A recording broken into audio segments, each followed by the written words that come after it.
ओम नमः शिवाय। इस वीडियो में हम संपूर्ण श्री शिव महापुराण के पहले खंड के 12वें अध्याय का वाचन करके भगवान शिव की आराधना करेंगे।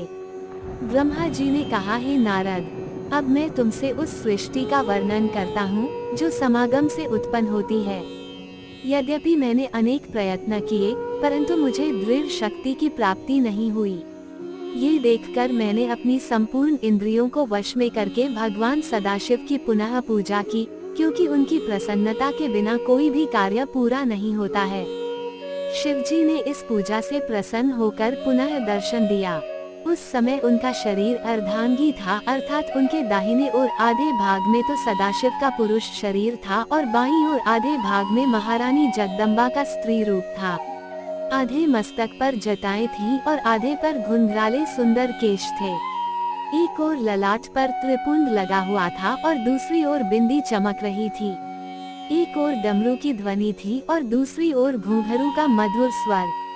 हे नारद, भगवान सदाशिव के इस अर्धांगी स्वरूप को देखकर मैं अत्यंत प्रसन्न हुआ और मैंने उन्हें दंडवत करते हुए प्रार्थना की, हे प्रभु, मेरा धन्य भाग है जो आपने कृपा कर मुझे अपने दर्शन दिए। मेरी स्तुति को सुनकर भगवान सदाशिव हंसते हुए बोले, हे ब्रह्मा, तुमने जिस मनोरथ की प्राप्ति के लिए इतना कष्ट भोगा है उसे हम जानते हैं।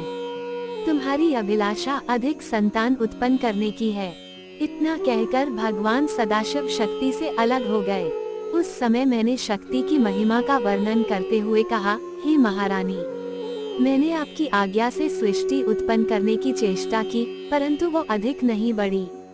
हे अम्बे, अब मैं कामदेव के आश्रय से सृष्टि उत्पन्न करना चाहता हूँ और आपसे यह वरदान मांगता हूँ कि मेरा मनोरथ पूर्ण हो। हे जगदम्बे, आप दक्ष की पुत्री के रूप में अवतार ग्रहण करें। मेरे मुख से निकले हुए इन शब्दों को सुनकर भगवती महामाया ने पहले तो भगवान सदाशिव की ओर देखा, फिर मुझसे ये कहा, ब्रह्मा, मैं तुम्हारी पौत्री के रूप में जन्म लूंगी और मेरा नाम सती होगा।